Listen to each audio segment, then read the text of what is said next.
Yo, what up? This is my 2011 Toyota 4Runner SR5 Premium, and we're about to do a vehicle tour. Okay, so starting with the front of the truck, started with diodynamic fog replacements.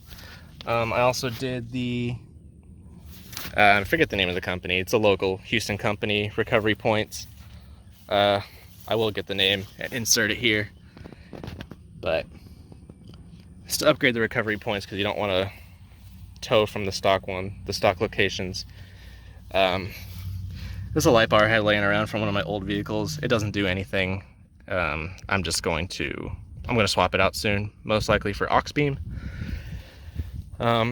Because I do have aux beam 8-gang lighting system kind of wired in. I'll show that here in a minute. Here's the side floods I just installed recently, mounted to my maxi track awning. This is a Napa awning for those of you that don't know. It's like $100 normal price, but when you sign up for email alerts, at least when I bought it, you could get 20 bucks off. So I got this thing for 80 bucks.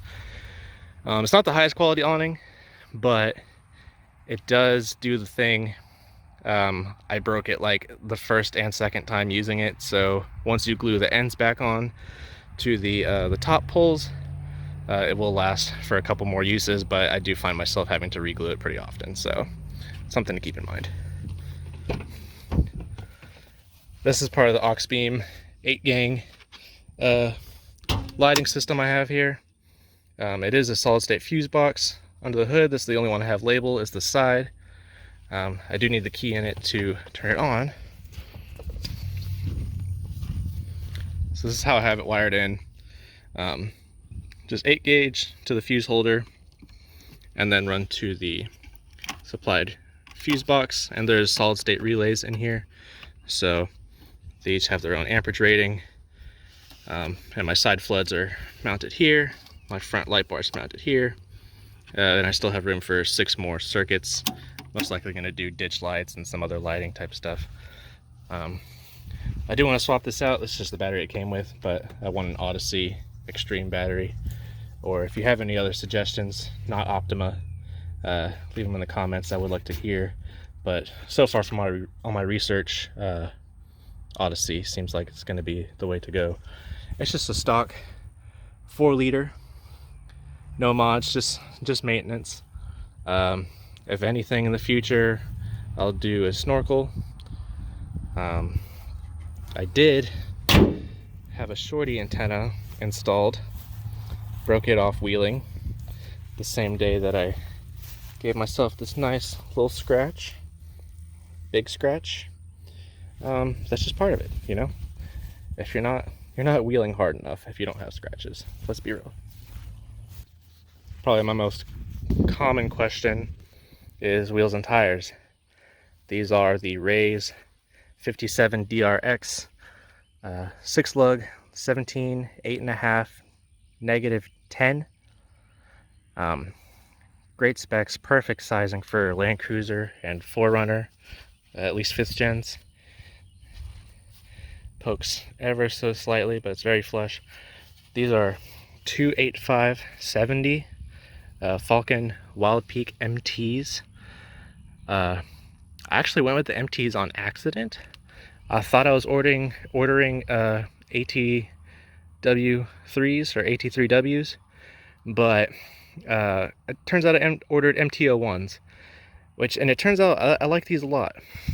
They are a lot of tire, pretty noisy on the freeway, but if you don't mind the road noise, it's really not bad. It's a great tire, plenty of grip, and it evacuates the mud very quickly. So I don't know why people complain about road noise so much. I don't think it's that big of a deal, but 33s, 285/70, no lift. In order to fit these, I did the fender liner mod, where you unbolt the bottom bolts, push this whole deal forward and rebolt it. There's plenty of YouTube videos on that. I did a slight trim here because it rubbed at full lock. And then I did the infamous, see if I can get that, body mount chop. So everybody with 5th gens and 4runners period, and a lot of Land Cruisers, you have to do the body mount chop to fit anything large.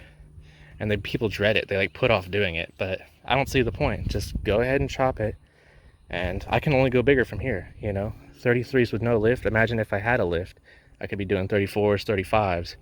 So just go ahead and do the body mount chop. It's worth it.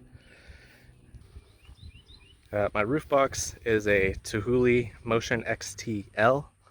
I had it on one of my previous cars. I got it used on Marketplace, so I can't speak for you know, new pricing or whatever, because I got this thing stupid cheap.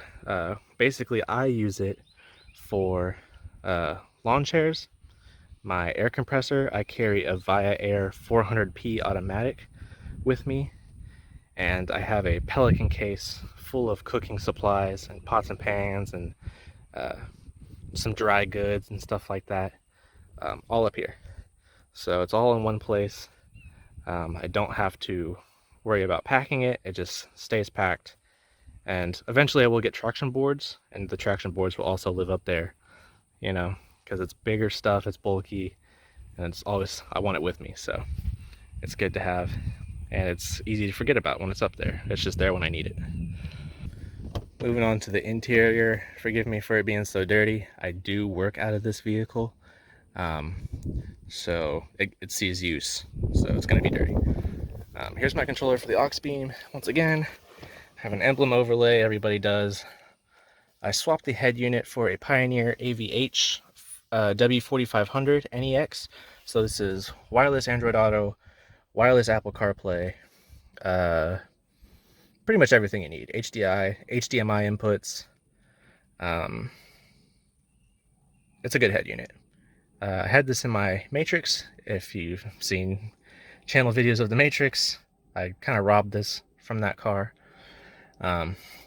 This is the Seika, I think, bezel. It's okay.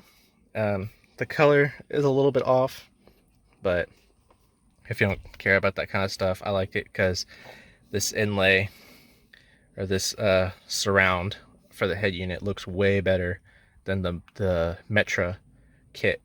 The Metra kit is flat all the way across. I think that looks horrible.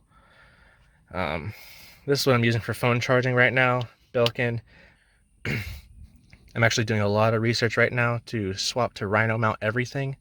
So I'm gonna get some Rhino mount stuff for here in the future, but that's a future video. Of course, she is a four-wheel drive.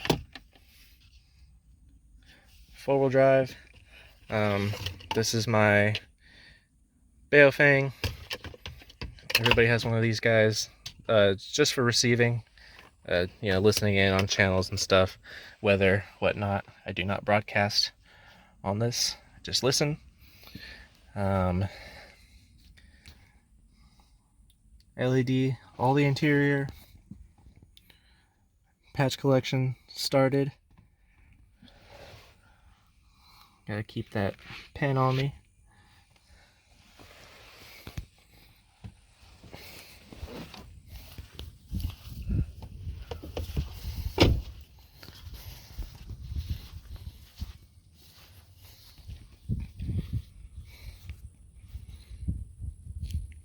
And this is my setup in the rear for now. It's a little messy because it is lifting. I mean, I don't live in it, but I spent a lot of time in here, and I do, I went camping recently, so I still have my stove packed. I could put this in the roof box. I do sometimes. And then this still has some like waters and stuff, but here we've got a quick grab knife, med kit, always need the med kit, always need the shot glass on deck. Got another pen, collapsible straw. This is actually my jump pack, so if my battery ever dies, I can jump this thing off. Always need a fire extinguisher, always need a fire starter, some lighting, some fire starters, some gloves, you know, all necessities. And then this side is purely recovery gear. Under here, under the sheets, is my air mattress, so this is all sleeping here. This bag is nothing but shackles. You got your strap, fishing pole holder. This is the shackle receiver for the hitch receiver.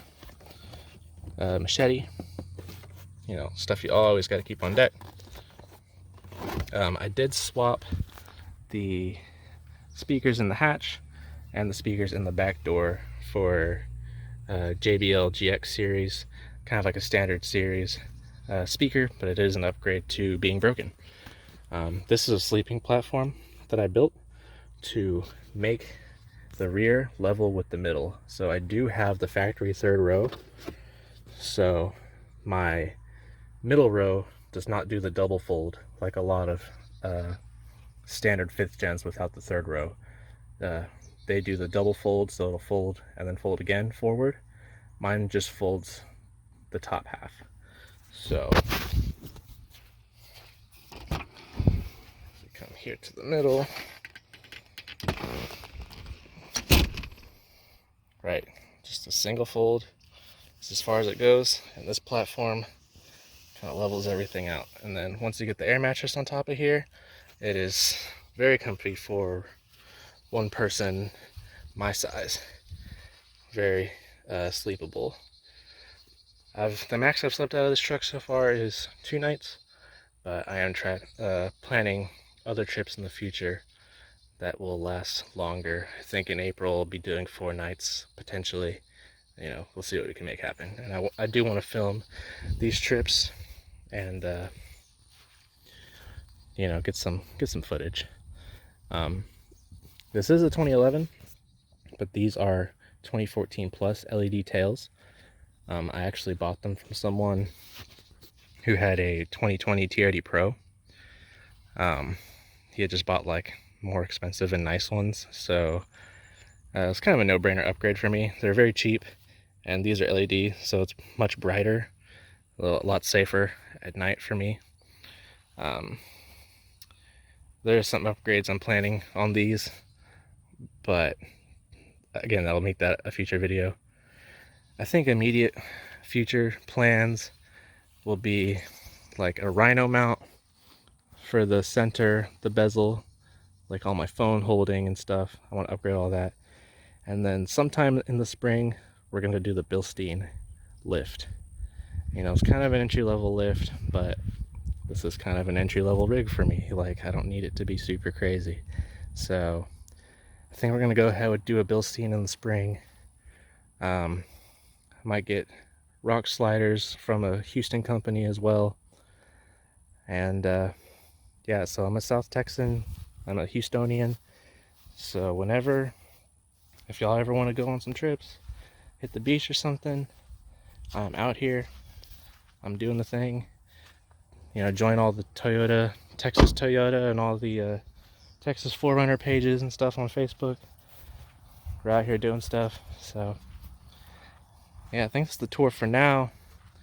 You know, stay tuned for mods and updates, or you know, if you want to know something specific, I'll try to answer you in the comments. I do have a lot more footage of this on my Instagram. I'm very active on Instagram at fucking sick, FCKN.sick. I did sell the Matrix, I sold the Prius, so it's just me, the 4runner, and the Corolla that remains. So Corolla content to come, 4runner content to come. This year's gonna be crazy, so I want to make a lot of stuff. So let's make it happen. If you enjoyed, engage with this, you know, leave a comment, leave a like. It's greatly appreciated. It helps more people see my video, maybe more 4runner guys. It's a pretty simple setup compared to a lot of guys, a lot of trucks, but my use scenario is pretty simple. You know, I take it to work and I take it camping. You know, I have taken it wheeling before. I have gone to Marble Falls Adventure Park, which, as a matter of fact, if y'all stay through this whole video, I'm gonna drop some footage of that at the end for y'all, so you can see some footage of this thing in action. Also, if you didn't notice, we have an intro now. Divergence crew, the channel, we finally have an intro. So that's going to be the start of every video. Tell me if you like it. Give me a little feedback. You know, it's going to change, you know, once we have more footage to work with. So the intro will change as the cars change and as the members on the channel, the characters on the channel change. So, you know, just want to keep updating that, want to keep growing just like the channel. So we're going to keep that going. I think consistency is going to be key for us. So just let us know what you want to see. You know, we will definitely aim to make some content of any type, even if it may seem mundane or boring to us, because we're just like working on stuff. Maybe you want to see it. So let us know. Thanks for staying to the end of the video, and we'll catch you on the next one.